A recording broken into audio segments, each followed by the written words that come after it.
lecture let's discuss about beekeeping. Beekeeping is also known as apiculture. ठीक है, apiculture का मतलब क्या होता है? लाइक मधुमक्खियों का पालन करना. देखो मधुमक्खियों का भी बहुत इंपॉर्टेंट यूज होता है for the purpose of the honey and wax. मधुमक्खियां शहद निकालती हैं, ठीक है, शहद, और साथ ही साथ वैक्स भी इनके बी हाइव से मिलती है. ठीक है, तो जो ये बीहाइव क्या होता है? मधुमक्खियों का छत्ता. तो उसी से शहद निकलता है, उसी से वैक्स निकलती है. बहुत ही इंपॉर्टेंट यूज है. वैक्स जो है वो कॉस्मेटिक पर्पसेस के लिए यूज होता है, और जो हनी है वो बहुत हेल्दी होता है. Okay, now with low investment. और इसका बहुत फायदा है कि बस टेक्निक आनी चाहिए कि हनी निकालना कैसे है. अदरवाइज ये बहुत सस्ता बिजनेस है, क्योंकि क्या होता है, मधुमक्खियां पालते हैं. कई जगह नेचुरली बहुत ज्यादा मधुमक्खियों के हाइव्स बने होते हैं, है ना, छत्ते बने होते हैं मधुमक्खियों के, और कई जगह आप बना सकते हैं. ठीक है, बनवाए भी जा सकते हैं. ये इस तरह से एटमॉस्फेयर तैयार किया जाएगा कि वहां ज्यादा से ज्यादा फूल उगा दीजिए, तो मधुमक्खियां ज्यादा से ज्यादा अपनी पॉपुलेशन को बढ़ाएंगी हाइव्स में जाके. ठीक है, रिप्रोड्यूस करेंगी. Now there may be some local varieties like Apis indica और known as Indian bee, and another one is Apis florea और लिटिल बी.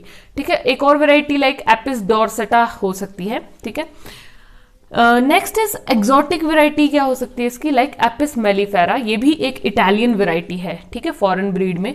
और इसी को क्यों कंसिडर किया? क्योंकि इसमें बहुत सारे डिजायरेबल ट्रेड्स हैं. Like first trade is increase yield of honey.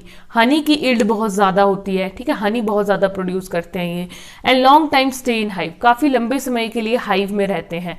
ठीक है, मीन्स अपना गए, बाहर उड़ा, और नेक्टर सक करते हैं. नेक्टर क्या होता है कि फ्लावर का जूस ये सक करते हैं. तो फ्लावर का जूस ये सक करते हैं, देन उसको सिक्रीट करते हैं हनी की फॉर्म में. ठीक है, दे स्टिंगलेस. डंक कम मारते हैं. Breed very well. बहुत अच्छे से ये ब्रीड करते हैं. ठीक है, नेक्स्ट इज कमर्शियल प्रोडक्शन.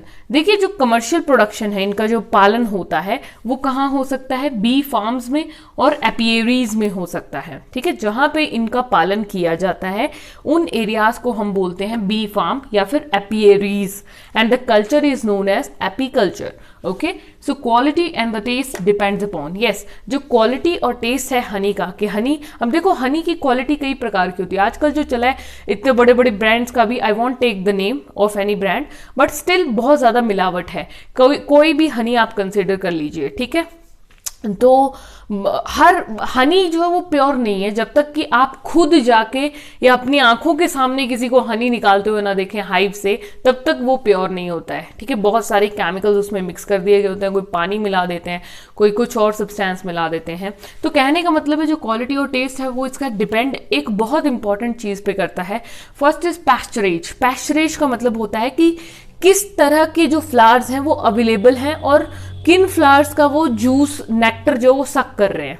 ठीक है, अच्छे फूल का रस पिएंगी ना मधुमक्खियां तो अच्छा शहद देंगी, और बेकार फूलों का रस पिएंगी तो क्वालिटी भी हनी की वैसी होगी, फिर टेस्ट भी वैसा ही होगा.